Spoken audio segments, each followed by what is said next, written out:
So much of the day has been spent surrounded by others. My heart cries for a moment, a solitude before the ceremonies begin tonight. I'm reminded of a vein of aspen trees behind the upper glades of Allen. Millennia ago, the first moon-touched wolves chose the place now known as Allen as a center for their worship and gathering in Adimi's name. Since then, the encampment has grown considerably, each clan leaving their mark. Outside of certain ceremonies, only the moon woven reside within the Carthros, allowing their home. The leaves there look to have begun changing with the onset of autumn and its slow creep to deliver us into winter's palm. I long to see the colors and smell the fallen leaves. A break off from the paths that trickle away from high clearing, which still vibrates with the happenings of wolves and men just as it did hours ago. The farther I get, the more at ease I begin to feel. The first brightly colored leaves I see dot the forest floor like burning embers scattered across a night-soaked field. The layers begin to grow as I press on deeper into the backwoods. Treading along the wet leaves and moss happily, the realization that I'm here, within the wind, at long last, begins to dawn on me. I let out a long sigh as I run my fingers through my hair, the trepidation I amass on the road, the doubt, the dread on animals' behalf, is all seds away from me with each step I take and with each minute bringing me closer to moonrise. My pace slows to a halt and I realize something, a sensation I've never felt. My skin is warm, not of the magic of animals' warming stone, nor of the heat of the sun, or the action of my body. This is a warmth from within, feeble yet steady. Laughter escapes me, and having not noticed it sooner, ever since stepping foot into the wind, the warmth that the billiard graced me with has only grown more stable. The warming stones rest in my palm after unwinding the blood-tinted. I run my hand up and down the length of my scar, cautiously, an action that would normally leave my skin stinging with a biting silver. No pain, no physical cold. Incredible. And what if I push? Ah, a torrent of energy surges through me, just as it did earlier by the side of that distant stream, only this time it lasts just a moment and without nearly as much pain. A dreadful curiosity moves through my mind as I line my fingers up and against the same place I just prodded.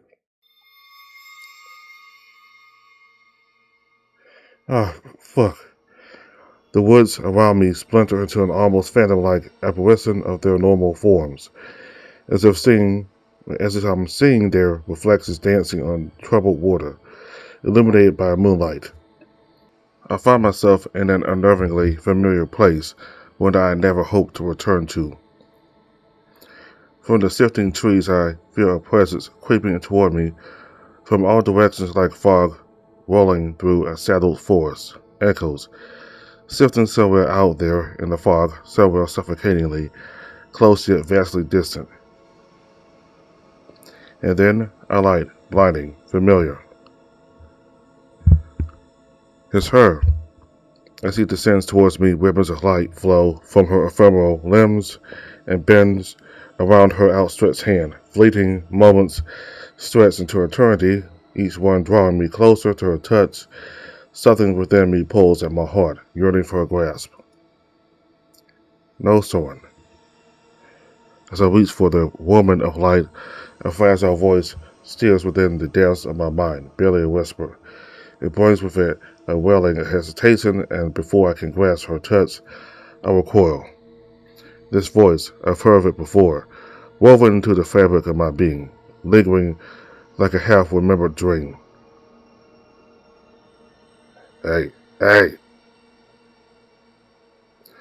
Her fingers hover inches from my face, and as it echoes and the abyss swell into a whirling thunder. Every fragment of my being trembles in awe. By the fucking moon, stop screaming! I feel its touch on my skin, its horrifying radiance and heat shake me from this place. My eyes burst open to a sea of orange and wet decay. The smell of wet earth envelops me, along with something else, something dominant. A shadow looms over me and clutches at my shoulder, a veritable mountain of darkness that makes me feel as if I'm not yet back to waking reality. What the fuck was that? Are you hurt? As soon as I take notice of him, the shadow stands and retreats, his rough paw scraping against my bare skin. Before me stands a beast of a wolf, his eyes a scowling orange. Well? Just as I'm about to answer, a glimmer of light beside the wolf catches my eye. It's faint, and at first I wonder if it's truly there. Yet soon it comes to focus, leaving me to marvel at the shifting hues of gentle rose and dim light. It flickers out in a flash, only to reappear on the other side of the imposing wolf, who now looks at me with growing impatience. In the gap between brows and vanishes, I scan around the tapestry of the forest behind the wolf for another glimpse of it, but this time it's truly gone. The flame wolf seems to take no notice of it at all, a lingering vestige of my attack, a trick of my aching head. An ancient people, they kindled the small flame of culture which spreads through time, delivering art, music, and the history of Eld told through sacred stories. The Oran Kai, or fierce hunters, skilled artisans, and a highly traditional people, the flame wolves of the north, finding one's place in the rhythm of the wilds is the responsibility of all who tread on their thawed ancestral lands.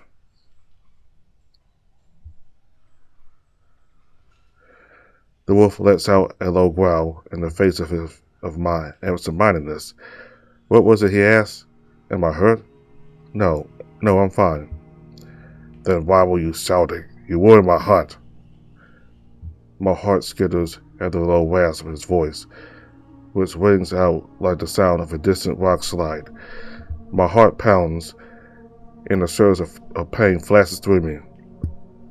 Oh, sorry. The shadow simply stares at me from a number of paces away as I clutch my forehead. The wolf growls before breaking his frightful stare away from me, instead casting it out into the forest, scanning from tree to tree with ears erect. You were hunting in the wind? I was told that was forbidden. Safer memories of Adorning preparing me for our arrival flicker amidst the pain in my mind. The shadow once again stares wildly at me. An instant to run ignites in my muscles for the briefest of moments. A hunt is not the same as a kill. I don't spill blood in these lands. I struggle to discern if his curt replies are an expressive anger or if he's simply a man of few, albeit gruff words. My guess is the former. I see. What were you hunting then? Why are you back here? My question lies dead on the floor, pierced with an arrow of his own. I wanted to be alone for a while. My day has been long and filled with company, new and old. Then we each wanted the same, yet now we are two. Perhaps he thinks that enough to scare me back to Ellen's side, and while it almost is, the flame of my curiosity won't be so easily snuffed. Split between this creature and the promise of a track, my compulsions won't let me flee. Millennia ago, the first moon-touched wolves chose the place now known as Adorning as the center for their worship and gatherings in Adorning's name. Since then, the encampment has grown considerably, each clan leaving their mark. Outside of certain ceremonies, only the moon-woven residing within the Carthros, Adorning, their home.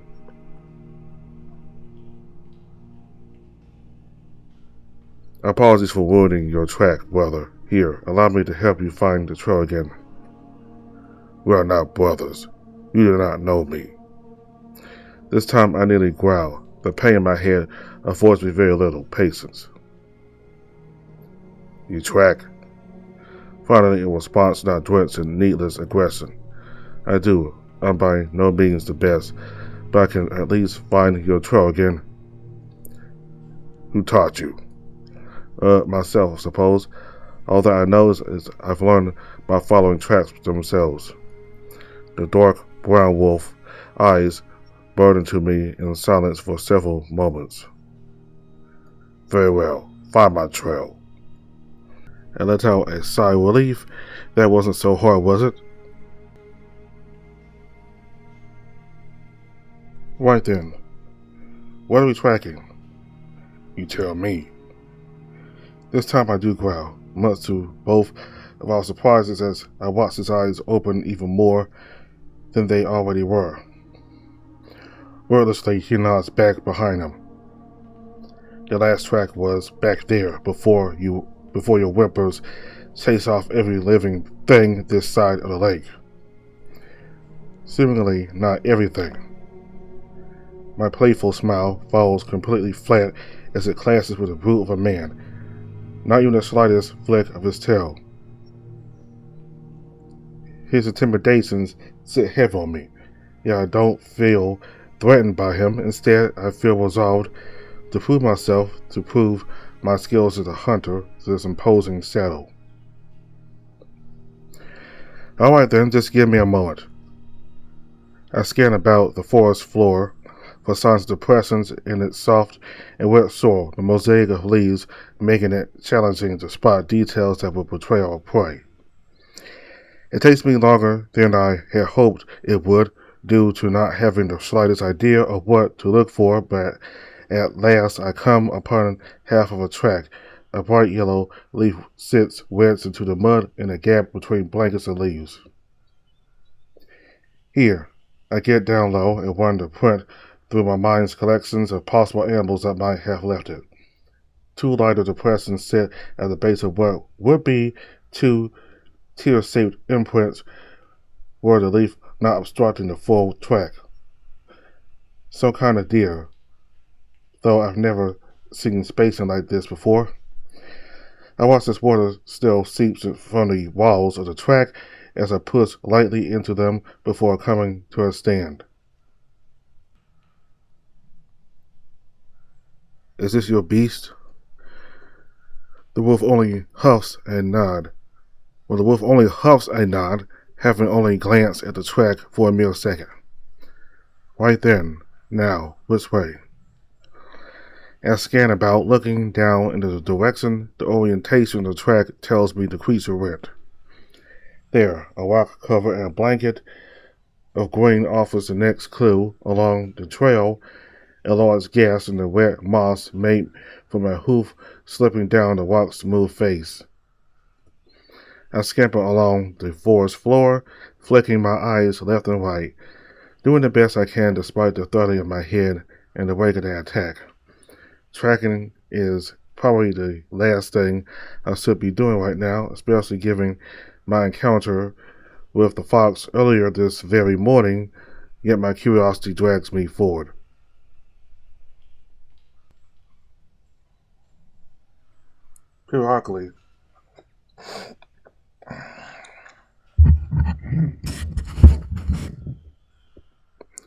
Periodically, I break away from the search to ensure the flame wolf is still behind me. He moves in utter silence despite his massive size and weight. Each time that I forget he's there is met with an unnerving realization that he's directly behind me.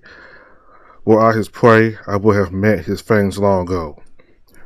We've come a distance since our last track in the moss, and I'm beginning to lose the trail. I can't seem to picture where this creature must have gone. The space in between tracks isn't characteristic of any deer that I know of. It's as if this creature glides through the forest rather than walking, only touching down for the briefest of moments to lift off again. I crouch down low and think for a time, Soon the wolf comes up alongside me and growls close to my ear.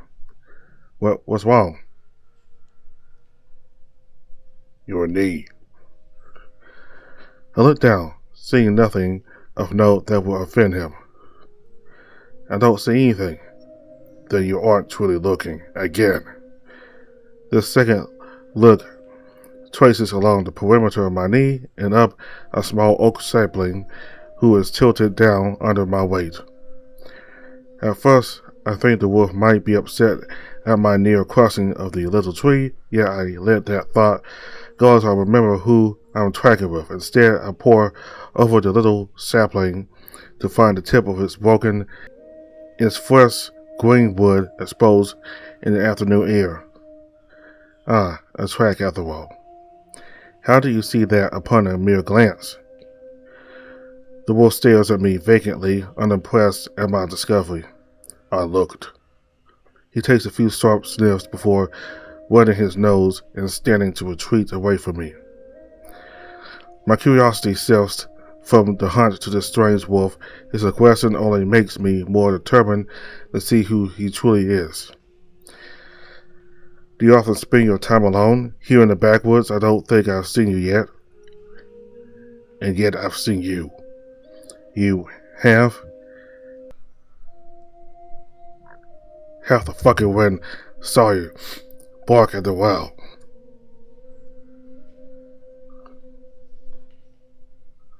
Leader of all the peoples of the moon.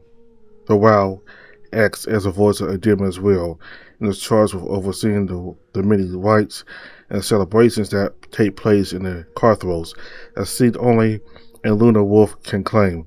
The title of wow is bestowed upon the next moon woven to awaken after or near the death of the current wow.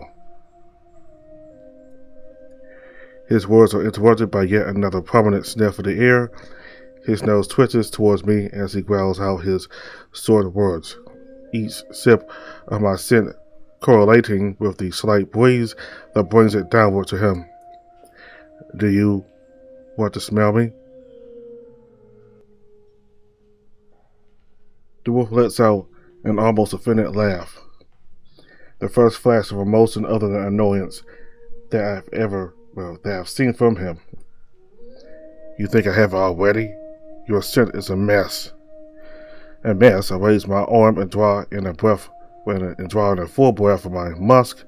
It's sharper than usual, but mess feels a little hoarse. You carry the scent of at least 5 wolves on you, the blood of one. His muzzle wrinkles as he pauses. The cub of another. What scent of yours is on you is lost among the others. A mess. I bring my hands to my face, drawing in their smell to see if I can discern anything other than, me. Solitude seems an interesting choice after spending time on the fuck rocks. I choke on a laugh that spills out of me at his words, much to his sudden surprise. I'm sorry, fuck rocks? You mean the sighing stones? The wolf lets out a graveled rumble, but just then I catch the slightest wavering in his tail, perhaps in amusement. I take it you don't enjoy yourself there, I have better things to do than knock strangers and fuck up my own scent beyond recognition. I take a long swallow before finding my resolve to say what I'm about to offer.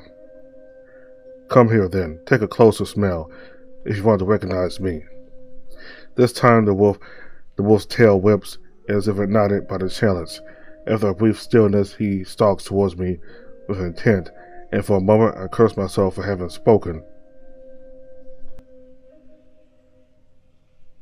He stands before me expectantly, and I offer out my arm to him as I would to an animal I had not met before.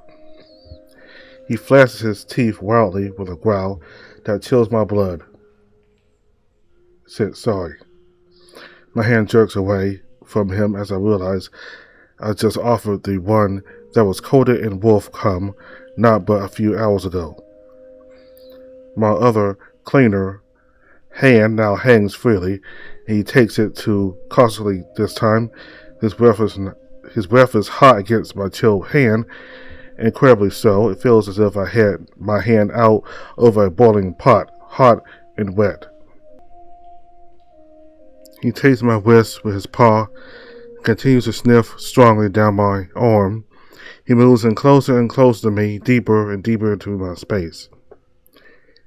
Soon enough, I am met with the bark of a tree pressing into my back as I'm pinned between it and the saddled wolf. His snout now rests within my armpit. The chill of his wet nose stings against his hot breath as he pulls my scent into him with heavy draws. My wrist still sits in his paw, which holds my arm out firmly, allowing him all the room he needs to indulge in my pet. I watch as his shoulders rise and fall with each breath deeper than the last.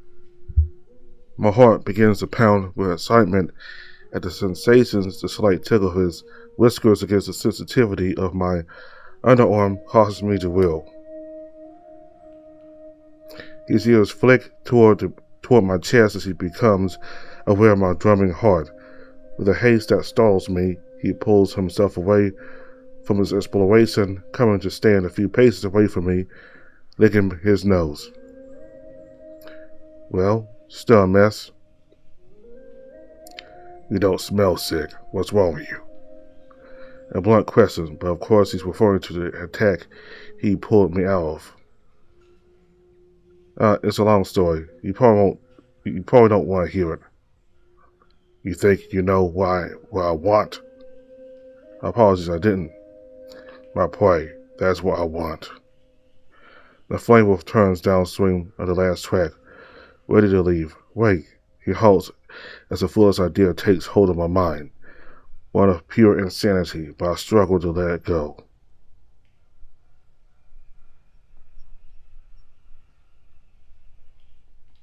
I want to know your scent. As if I don't already, his scent is incredibly strong, it being one of the first things I noticed while I was coming to. It's not unpleasant in the slightest, but it is aggressive. The wolf looks at me with his wild eyes and offers me a challenging smile, the first of our encounter together. He offers no paw for me to take, so I bring myself close to him slowly, as if approaching a slumbering bear. I come to stand before him, his large and scarred chest rising and falling at eye level. There he is again, radiating off of his fur is a marked warmth in contrast to the rapidly cooling air of the late afternoon beyond what normal body heat will allow. He raises his arm, presenting himself to me.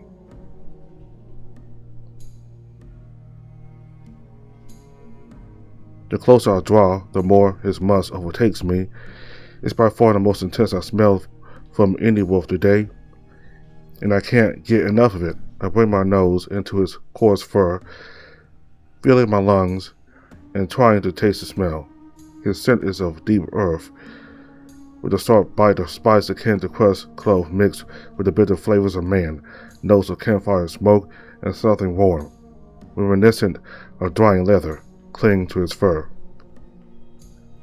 The immense heat emanating out of his body swallows me, pulling me deeper into him.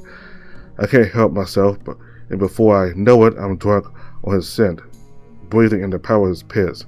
It's almost too much for me to handle. From within the bulk of his muscle and fur, I hear a low rumble. I can't discern if it's of annoyance or pleasure, but I offer a silent prayer to Adorning. That's the latter. Regardless, my heart begins to race again.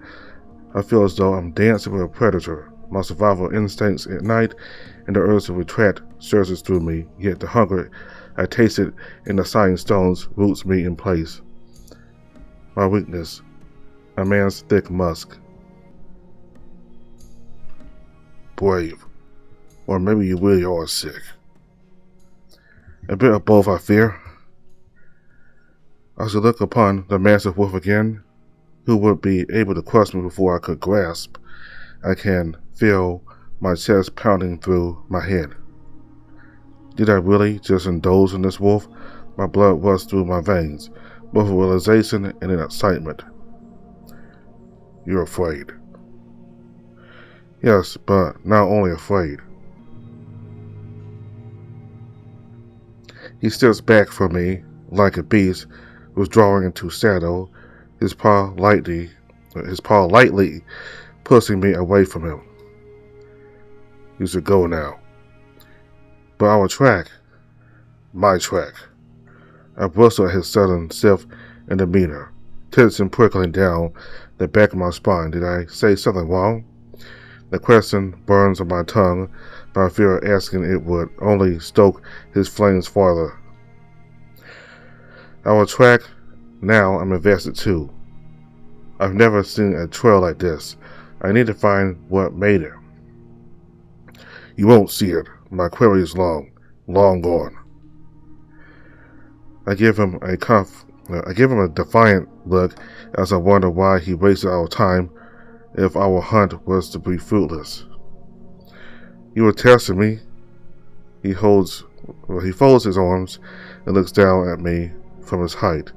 A single wave of his tail catches my eye. Well, how did I do? You have much to learn. I know puplings who can hold a trail better than you. My sort of sinking response, what little pride I had felt during the trek is snuffed out in 2 breaths of the wolf. My face must show my disappointment because not long after he speaks again. You did well for not having had a teacher. Your instincts are good. With proper training, you'll learn what you need to. He looks me over with a slight smirk. You seem bold enough for it. I wasn't expecting my praise from him in the wake of his appraisal, but what he offers fuels my desire to do better the next time I come across this wolf.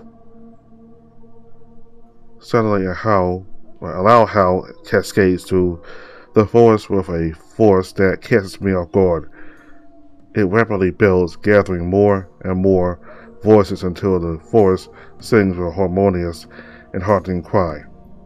The wolf's ears flick forward and back. I watch as he huffs out a series of breaths while trying to keep his eyes trained on me, as if he's attempting to stifle the urge to join him in the howl. Finally, the dam breaks and his head flies backward, mouth agape. The howl that bellows from his chest is incredibly forceful. The signature rasp of his voice periodically scratches the otherwise smooth sound. I gaze at him and the power that pours from his being as he gives all that he has into his howl. A longing steals within me, and impatience, a desire to tilt my own head back and to join him as a wolf myself. My heart is awash at the sheer beauty and magnitude of the music and of its meaning. It's time.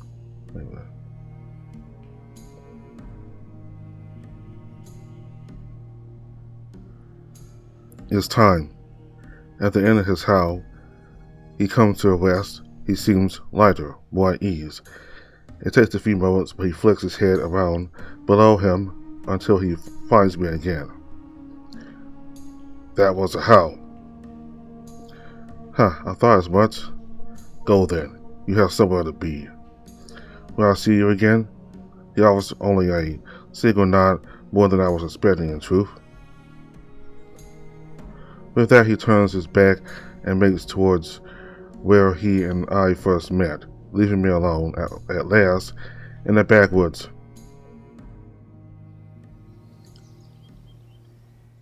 Soon enough, I find myself in a flowing river of wolves and men.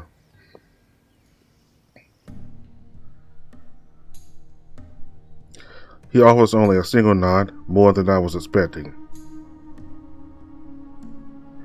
With that, he turns his back and makes towards where he and I first met, leaving me alone at last in the backwoods.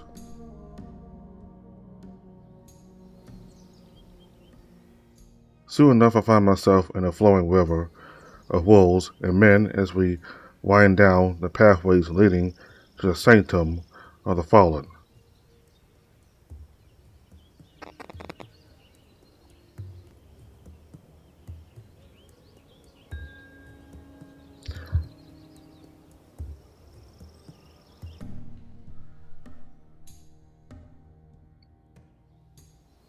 The jovial chatter of the crowd is infectious, and it brings a smile to my face, though I can't help but think about that disgruntled hunter. I look back on our track and wonder if there was anything I could have done better, any signs like the broken oak I might have missed. His strong scent still clings to my beard, and with each breath I'm pulled back into the moment I spent under his arm. To be that close to something so seemingly dangerous. It was addicting. I could almost feel my blood rushing. I would have stayed there had he not retracted, or had he not retreated. I wonder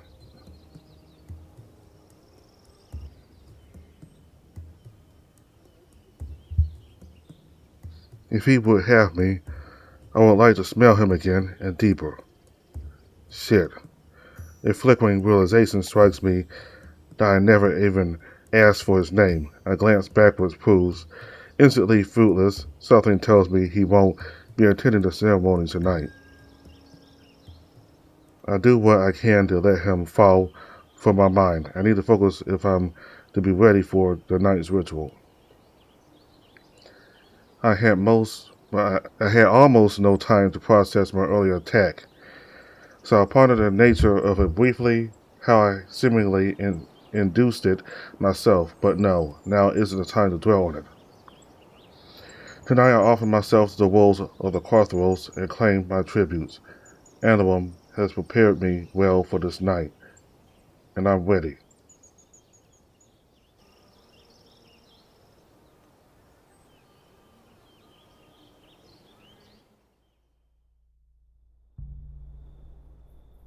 At last we spill into the sanctum. Hundreds of wolves and men of all colors and clans settle into the rock formations around the tree line, many coming to sit on the earth, forming a great circle of life within the perimeter of the Great Spirit's moonstones.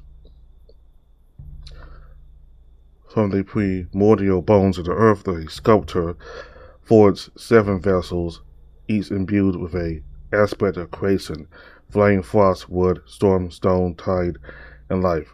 These 7 truths, manifested as the great spirits in their will, shaped the flow of life in the world for eons. However, harmony among the aspects faded over time, and with it the spirits themselves. Yeah. Searching the crown of for Animum or Kirik yields neither of them. There are far too many gathered to spot a familiar face. Instead, I find a place to sit near the center of the ring, surrounded on all sides by eagerly wagging tails. We wait for some time as the trickle of people gradually slows, giving the night time to pull her veil across the sky. The web of stars barely begins to sign when Uruguay steps into the heart of the grounds. Brothers and sisters of distant lands, friends of old, you've been summoned here to these sacred lands at the great howl of the weeping wolf. The fallen 3 smile upon you for your safe arrival. The great bestial spirit of frost who spurned his maker cast the land in ice in a final attempt to save mankind long ago. In the waning days of the winding war, banished to the chill of the moon, for his transgressions he forged the tether betwixt beast and man, giving form and divine covenant and unto those sacred moon tuts that he might walk the earth once more through their eyes.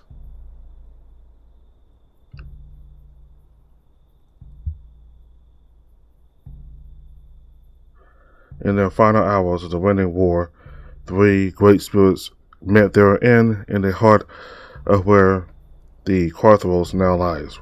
Revered for their sacrifices and celebrated for their lives, Edime, Aether, and Leonat earned their title in the hearts of their creations, the fallen 3. Etero, Talo, or Kain. Odeme. The crowd erupts in a loud celebratory response, filling the whole Carthros with harmonious praise. Leonati, Taka, Wakain. Odeme. Odime tala wagain. Odime, and how it takes hold of us, all at the rallying cry. The earth itself almost quivers beneath us, and surely even the wolf of Rhyme hears our reverence from his lunar prison, which shines upon us in its naked glory. My own voice joins this time. I am no wolf, but still I howl with every sinew of my flesh, with every longing of my spirit. I howl wildly to the young moon. The sound echoes into the night as our voices bounce off the rocks around us, mirroring the pounding in my chest. Our ancestors speak to us through wood and water, through life and death. Here in Allenside, the seed of their hope was planted, the hope that we will endure, that we will rise again to thrive as our makers once dreamed we would. That will draw beneath this moment, within these lands, with the love of the great spirits in your very blood, is proof that their hope has not diminished, that it will not wilt. Here, in the tomb of the great spirits, we come in search of divine communion with the beast of wine, our lunar maker, that he may enter our bodies through seed and element, to once again walk the land of his kin. Long ago, the first moon touched Wolf to awaken, and the frozen waste bore a coat as white as the full moon in the cold winter sky, exceptionally rare. The few lunar wolves that take breath today reside solely within the Carthros, save for one. Lunar wolves sit highest among the 5 wolf clans that are responsible for divining the will of Dirme, as well as facilitating the sacred rituals performed to honor him. Through us, the children of the Carthros, may he live again. A great crater nestled in the heart of the realm, a chalice holding ancient memories of times lost when great spirits walked the earth. Now men and wolves alike travel unto the sacred wind at the call of the moon to receive its bestowal, their reverent duty, that he may bless us all, those who have, through us, the children of the Carthos, may he live again, that he may bless us all, those who have been, those who are, and those who will yet come. Oh, dear me, wise now, men of Alwyn Allure, who hear the mournful howl of Dirme, the mark of those called. Stand and make yourself known beneath the light of the wolf. The continent of ice, it is said that the land will call home. It is said that the land we call home was once the seat of the great spirits in the age of harmony. Alon Alar was cast into a frozen stasis by the dying howl of Odirme some 6,000 years ago. Since then, the land has been wrested from its icy prison and has been gradually healing the many scars it incurred in the winning war by the design of Odirme himself. He cast his hands outwards over the gathered as young men began to stand. I too bring myself tall, my lungs drawing long breaths as the hair begins to rise across my veined arms. 30 men or so arise amidst their woven brothers and clan members. Come, step forward and gather here. We carefully make our way through the people who do what they can to offer us room. I see wolves lifting up and passing down men from atop rocks and over seated groups. There, with the eyes of hundreds fixed upon us, we few 30 gather in the center of the pack, at the feet of the high sage, leader of all the peoples of the moon. The wild acts as the voice of the demon's will, and is charged with overseeing the many rites and celebrations that take place in the Carthros, a seat only a lunar wolf can claim. The title of Wow is bestowed upon the next moon woven to awaken after or near the death of the current Wow. You stand before us now, not by chance, not solely because you were beckoned to be, but because your spirit heard the sacred call and chose to answer it.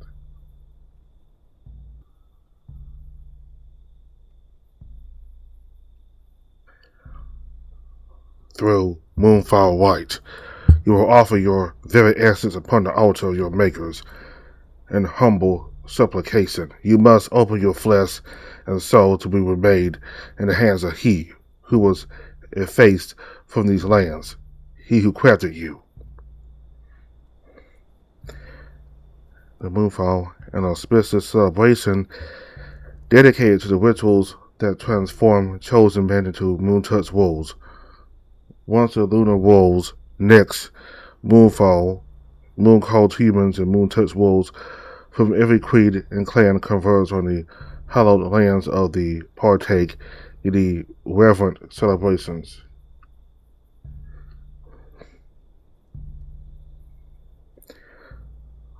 By seed of chosen tribute, where a bond be forged between all that you are and all that remains the great spirit of frost. Yet this bond is not easily woven. A moon-touched wolf who offers themselves to be an inspired moon called to help prepare them in body and soul for bestowal, to share their bodies, their wisdom, embrace their people, and their hearts with their code. It is their sacred duty to guide them in the spirit, the beast, the warrior, and the seeker. You walk now towards inevitable supplication, be it in your union upon sacred bestowal, or in your death, should you lack the strength to be forced. Know this, children of the moon, Adorning does not call you to this trial lightly. From him fall tears of joy for those who endure, and tears of endless sorrow for those who perish.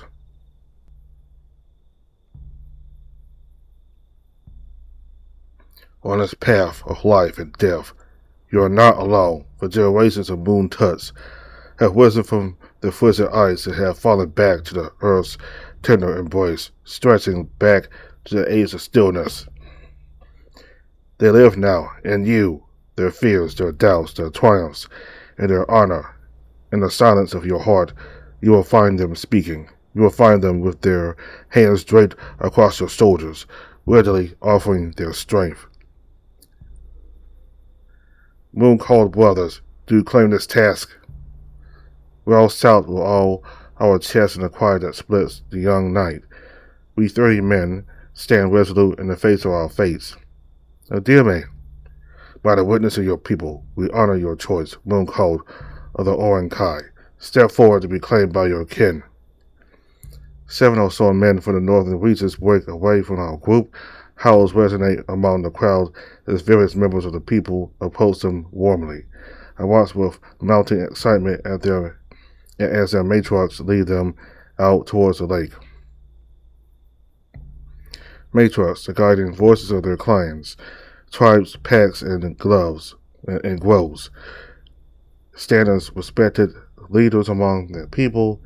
These human women, especially within cultures like these sister bowls, wield the highest authority. They travel to the Carthros alongside their people, engage in realm-wide deliberations to uphold peace and foster prosperous trade. Code of the Tien. Wolves and men who listen to the call of the tides from the Tien clans. They dwell along the eastern shores of the realm, where the drumming song of waves upon rock and shore is ever present. The great medicine men and wolves among them, known as druids, are celebrated for their profound spiritual wisdom and guidance.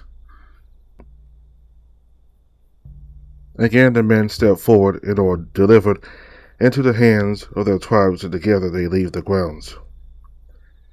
Moon called of the sister bulls, step forward. With a pounding heart, I step forward alongside three others, watching as wood wolves rise and approach us. From within the pack, I see Amia making her way toward me, and my heart fills with eager joy. Wordlessly, she takes me by the hand and begins to lead me out of the inner circle. My feet drag for a moment as I search the many faces for animal to no avail.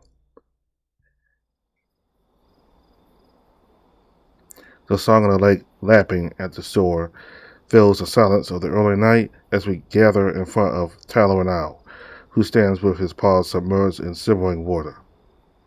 He looks to have returned to his natural tranquility, and the expression of shock and hurt that weighed down his brow as the loss has since lifted. When all are gathered, including those called from the Herser tribes, he addresses us at last. The Herser, a militaristic society steeped in the art of combat, flourished in the rugged grasslands and perilous mountains of the western coast, guided by their chieftains and matriarchs, the storm wolves, direct their might against the darkwood fiends to the north and the hostile human forces across the sea. United in purpose and fierce in spirit, they stand as a bastion of strength against all who threaten the realm.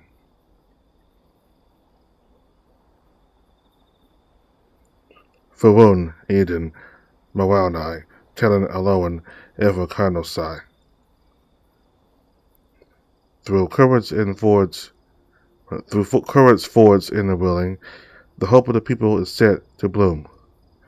Eons ago, your ancestors stood at the brim of Len Degwin, with the same mantle of duty that you now bear. The sacred lake at the heart of the Carthros, the waters of which are said to be the thought tears of Adirme himself, the lines water flow out from the wind across the entire throughout the entire realm, delivering its blessing to lands distant and near, to be laid to rest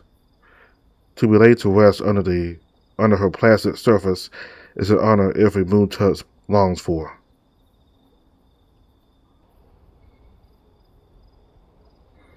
Knowing the cost of their vow, a resolve was forged that would set in motion the very foundations of all that we are now, as a people and as vessels for Adirme himself.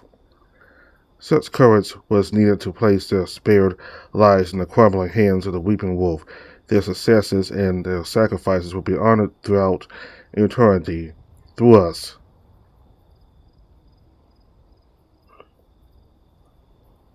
Yet if in the chambers of your heart you cannot grasp your courage, fear not, courage has carried you to these shores, and though it may waver, trust in it, and trust in yourselves.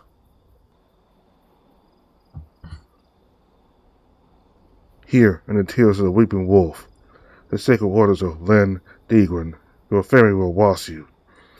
Those who reared you from babe to man will take you once again in their arms, deliver you unto your calling. Talon turns to face the brilliance of the evergreen as it glistens in the heart of the lake, causing the surface of the water to sparkle like a sea of stars. All that remains of Adirme's dying howl, the magic of which locked the realm in a blanket of frost that extinguished the flames of the winding war, definitively eternal and unchanging. The evergreen stands as a living memory and serves as the final resting place of the fallen three, Adirme, Etir, and Leonard.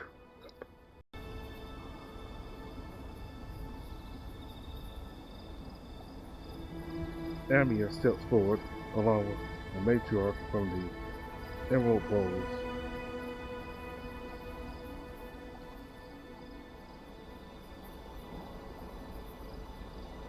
She then turns towards me with serenity and ease I've never seen from her.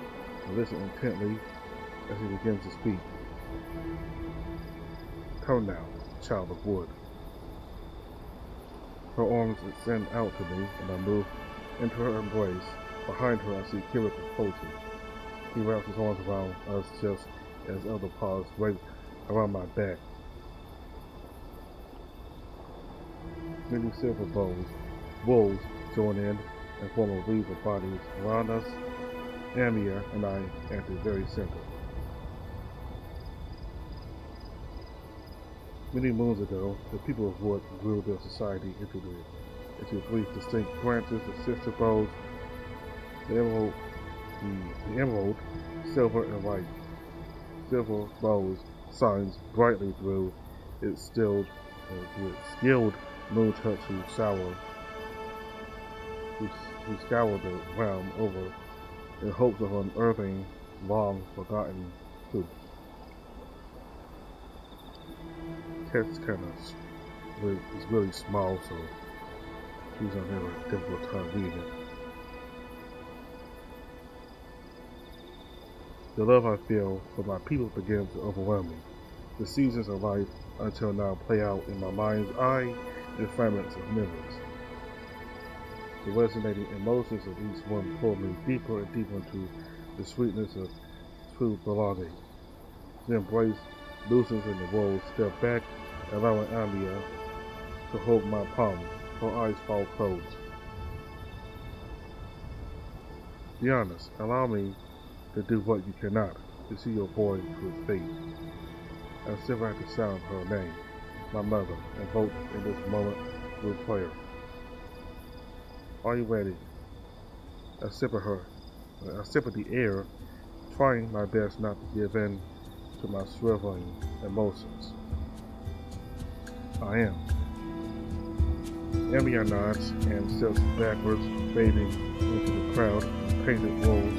In turn, they move and close to me. Kira comes before me and wordlessly pulls at the leather threads of my loincloth.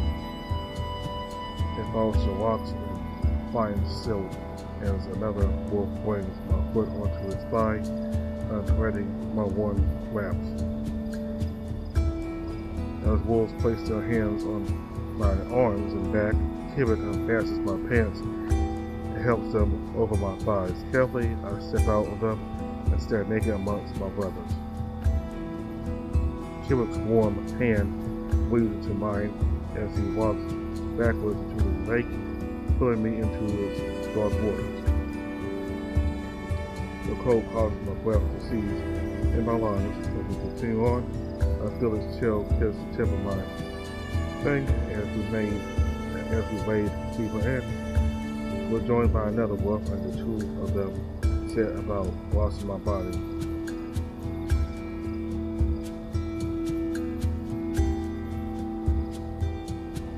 They move slowly, pulling water into their palms and lifting it above me, letting it cascade down my skin in streams. Kira pours frigid water across my chest, pushing it into my fur with his paw.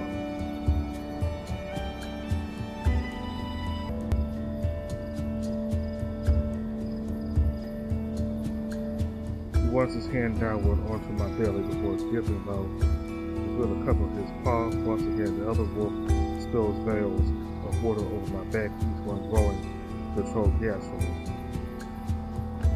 Kira's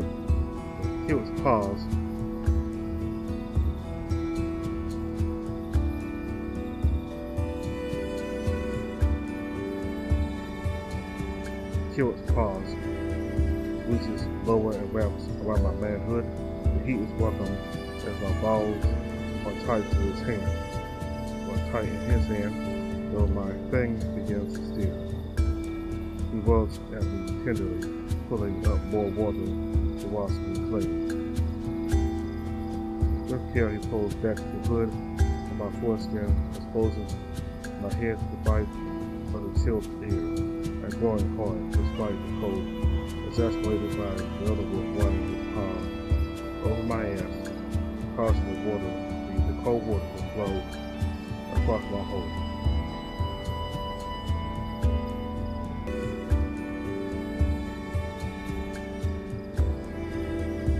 puffs a few laughs at my building business, though a quick glance down reveals half of the thing. Emerging from his seat, the other wolf's tip. The other wolf's tip reaches his fur as well, betrayed by flashes of wet heat pressing into me. The cleansing feels profound. My brothers taking me in their arms and washing away all that was. Soon they will release me into the ritual bonds of my tributes. Anyway, this is a farewell.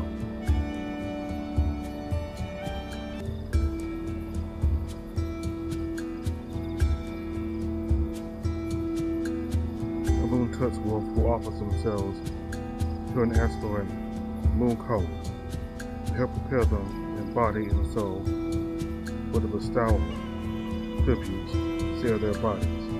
The wisdoms and ways of the people and their hearts with their code. It is their sacred duty to guide them in the ways of the spirit, the beast, the warrior, and the seeker.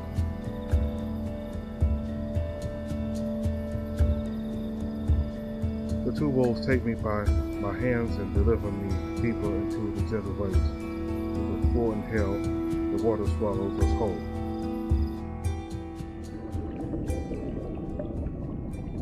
My mind falls quiet in the immersion into the lake. The burning of my longing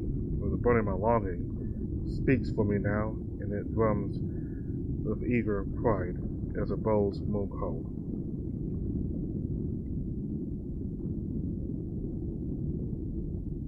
Young Hebrew men who, upon hearing the call of the weeping wolf resonating through their souls, undertake a pilgrimage to the sacred lands of the cosmos to surrender their humanity to their lunar maker.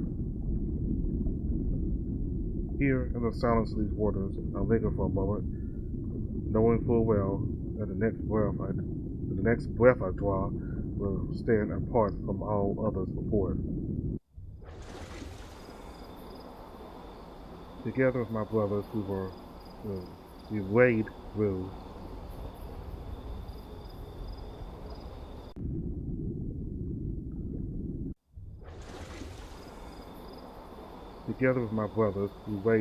through the clear water towards the open arms of our people.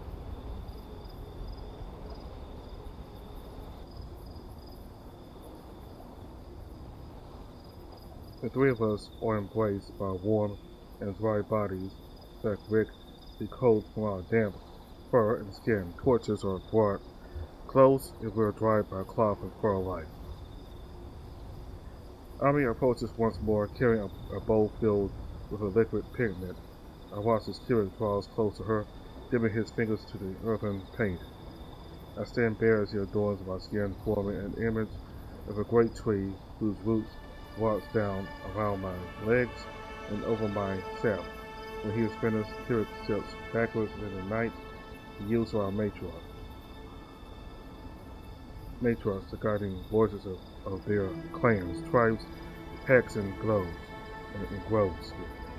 Stand as respected leaders among their people.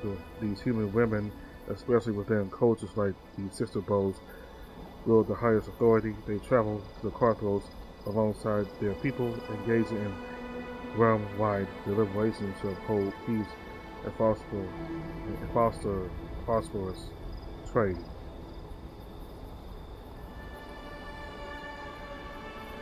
You made us proud, Soren, son of the White Bows. Aniak smiles on you.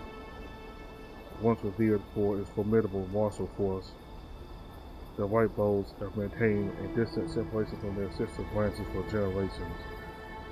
Ever since the echoes of their battle cries faded into silence, finding solace in their serene seclusion, the White Bows' clans the White Bows clans comprise solely of humans, while Moon-touched members choose to reside within their more interconnected silver and emerald bows.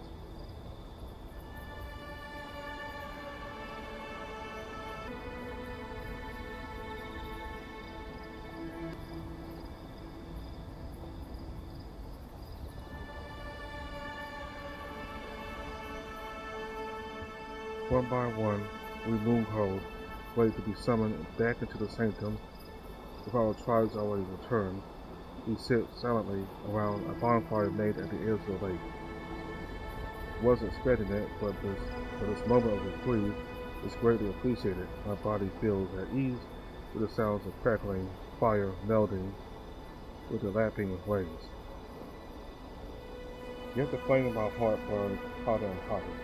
I'm anxious to claim my fate before it has the chance to slip out from between my fingers. One after another, the number of moon called dwindles until Cullowin and I alone remain around the fire's waning heat, silently awaiting. In this quiet suspense of time, I dream of the wolves who will soon be bound to offer themselves to see me and deliver me into their brotherhood. One wolf from each tribe other than my own, flame, tide, and storm. Who shall they be? The choice is mine to accept or deny them. A difficult decision to make on instinct alone. The noise of footsteps approaching draws my eyes to the shadows where a woven figure signals to Helen. It is time, Soren. Follow me.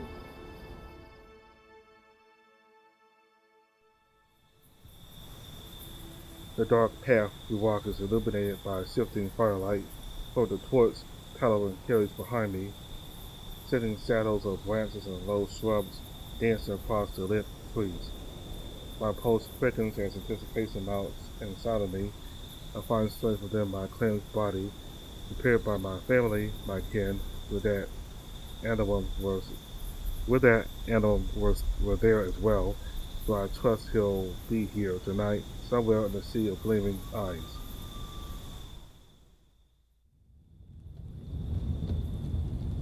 The drumming grows louder as we approach, and soon I'm led to the edge of the circle. Hundreds of wolves and men watch me keenly in utter silence. The growl gestures me forward, and I approach proudly, ready to take the next step towards my fate. The high sage turns to me, a silver bowl in paw, filled with a white paste. Tension hums in the air as we come face to face. Yet again, there's something behind his eyes as I focus on their depths and the most I can't yet understand. Is it anger, respect, sadness?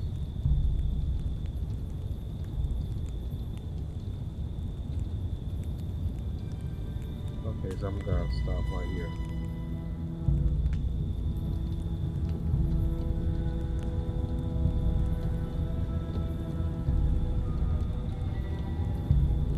And so, next we'll do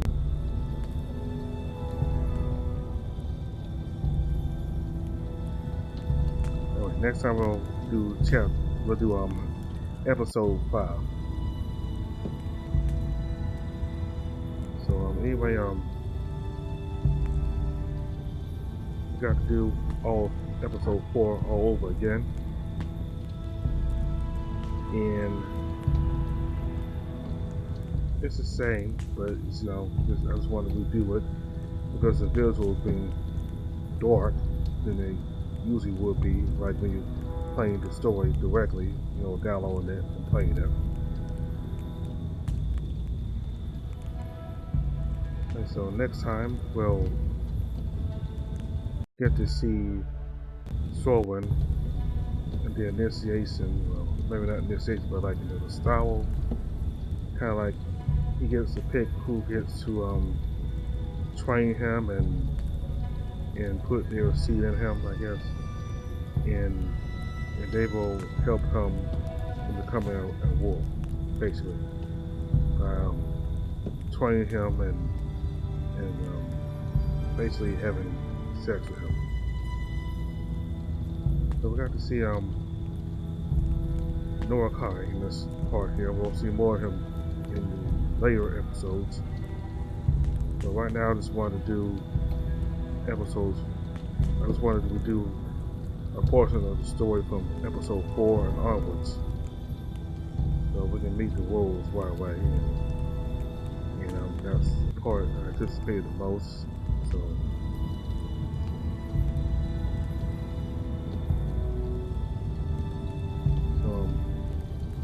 Mordecai, he's very stern and he's very not very trustful of others.